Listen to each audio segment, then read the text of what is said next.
E aí, pessoas que habitam a internet, eu sou a Alice. E eu sou a Yara. E esse é o Mentes Devaneio. E a gente tá aqui pra falar sobre filmes que são remakes e provavelmente você não sabia. E se você não sabe o que é um remake, ele é quando um filme ele é feito e todo mundo gosta ou não. E alguns anos depois vem alguém e quer refazer aquilo basicamente igual ao que foi feito antes. Sim, às vezes dá certo, com o remake às vezes não dá, então tem horas que tem que parar naquela obra original mesmo. Não, e tem uns que eu acho muito desnecessário, que é o remake americano. Porque às vezes tem filmes que são, por exemplo, asiáticos, dinamarqueses, de outros lugares, e aí às vezes vem legendado, vem de algum jeito que os americanos não querem utilizar, e eles pegam personagens americanos e colocam lá naquele filme e refazem o filme da mesma forma, só que com americanos. Isso me irrita! É tipo que nem o REC lá, em que tem aquela versão espanhol, Acho que é. é espanhol. Eu não sei, mas é latina. Aquela versão latina e fizeram um remake que é a versão americana. Sim, que é a quarentena, que da última vez que a gente foi falar sobre isso, é o tempo todo falando REC, como se a versão americana fosse desse jeito. E também tem o Old Boy, que é um filme muito bacana, quer dizer, ele é muito pesado, então não é recomendado para todo mundo, que ele é asiático e foi feita uma versão americana. Precisava? Não, era só ler com legenda. É verdade. Mas antes de a gente continuar o vídeo, antes, é claro, não esquece de deixar o seu like, se inscrever no canal se você não for inscrito e ativar o sininho para receber os nossos próximos vídeos.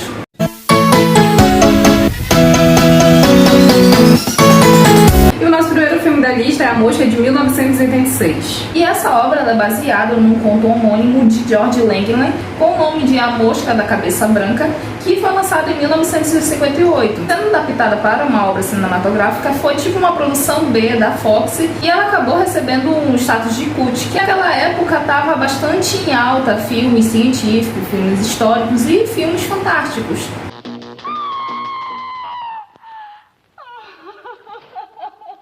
E quase 30 anos depois, a Fox lança o remake desse filme com a direção do David Cronenberg. E esse filme faria da carreira dele o maior sucesso dele, tanto que ainda é um grande clássico e bastante conhecido hoje em dia, que é o filme A Mosca.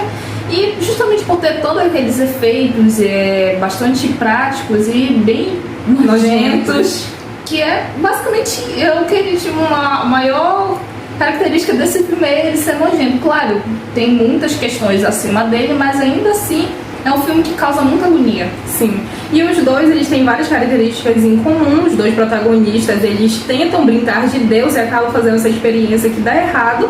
Mas no primeiro filme a gente tem o André, que ele é quase um dono de casa, e a mulher dele que é a protagonista. Então todo o filme é um flashback onde a gente vê as lembranças dela e no final a gente acaba vendo o que deu de errado aí com essa experiência dele. E já no remake, o cara lá, que é o André, ele é o nosso protagonista e não a mulher dele, e a gente vê que a experiência acaba por dividir ele em dois seres meio que totalmente nojentos. Que nojo! E com um orçamento de 15 milhões, o filme se tornou uma superprodução que fez que os efeitos práticos se tornassem cada vez melhores, o que fez que o filme se tornasse um marco e ainda ganhou um Oscar de melhor maquiagem. There is a limit, even to the imagination. Human teleportation. E nosso segundo filme é sobre Domínio do Mal, que foi lançado em 2004. Nada define melhor o filme e o livro do que a palavra paranoia, que é o que a gente tem bastante aqui de todo mundo que está atuando nesse filme. Ele é baseado num livro de Richard Condon, que foi adaptado em 1962 pelo diretor Frank Herbert. E aqui a gente tem a Guerra Fria como cenário, o medo do comunismo, o pessoal dos Estados Unidos, que vai fazer uma operação em terras estrangeiras e acabam sendo sequestrados. E aí a gente vê isso, todo esse período histórico e esse medo, ele usa isso numa família que a gente acompanha, que ela representa literalmente toda essa agonia, porque a gente nunca sabe se aquilo que a gente teme é real ou não. É uma trama muito psicológica, onde a pessoa fica o tempo todo naquela agonia sem saber o que é verdade.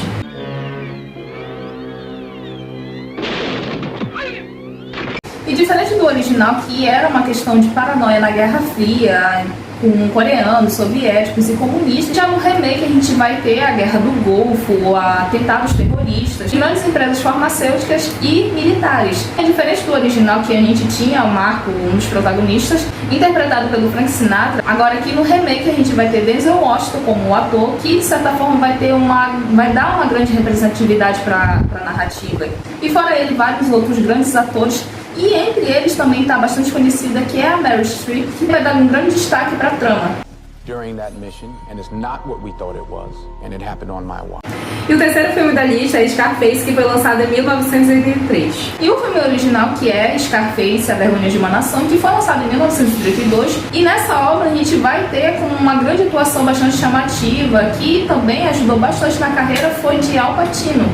Sim, e 50 anos depois que foi lançado esse de 1932, a gente vai ver que o Brian De Palma, ele reimaginou toda essa obra, agora, como a Yara falou, tendo o Al Pacino como Tony, e foi trocado Chicago por Miami, mas tudo vai acontecer basicamente da mesma forma, e que é ele chegando lá em Miami, vivendo, começando nessa vida, na verdade, do crime, onde ele faz diversas coisas até ascender o poder. É um filme muito violento, considerado por muitos muito exagerado, mas a gente não pode negar que ele é basicamente um clássico.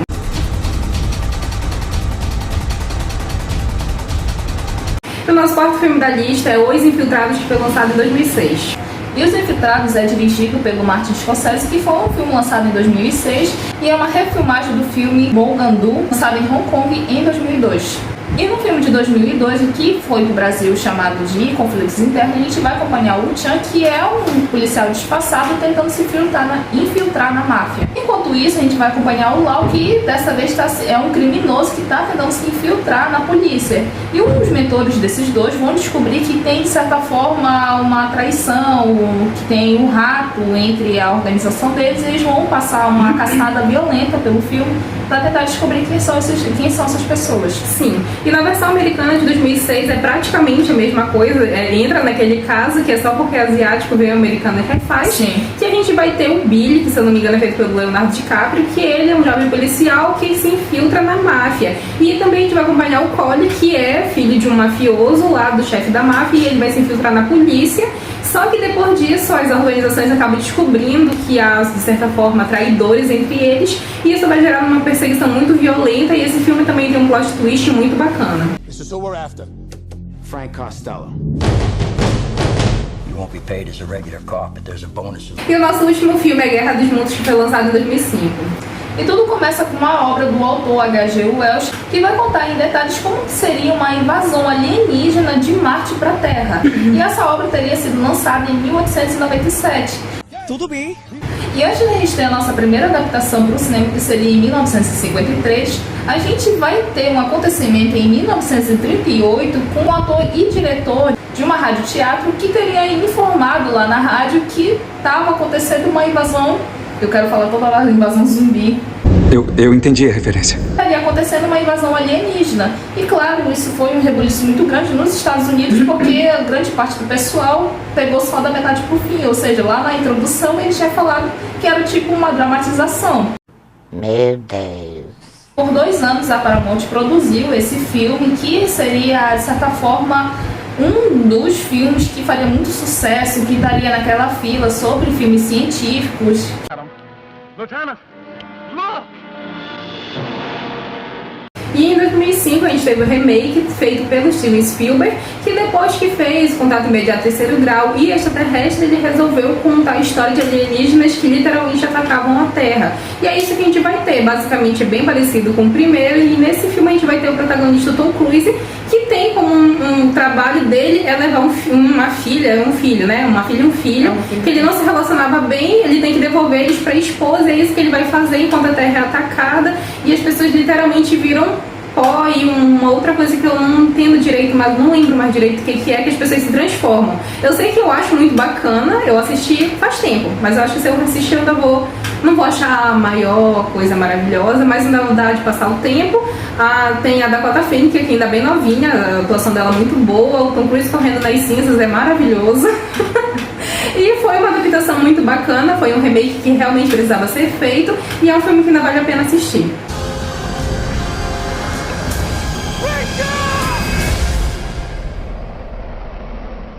E para o vídeo não ficar muito longo, a gente vai fazer 2 menções honrosas, e a primeira é para 11 Homens e um Segredo, que foi lançado em 2001, porém ele é um remake de 11 Homens e um Segredo de 1960. E o outro remake seria O Enigma de Outro Mundo, que foi lançado em 1982. Ele seria o remake do Monstro do Ártico de 1951. Então é isso, se você gostou do vídeo, não esquece de deixar seu like, se inscrever no canal se você não for inscrito e ativar o sininho para receber nossos próximos vídeos. E é isso, tchau!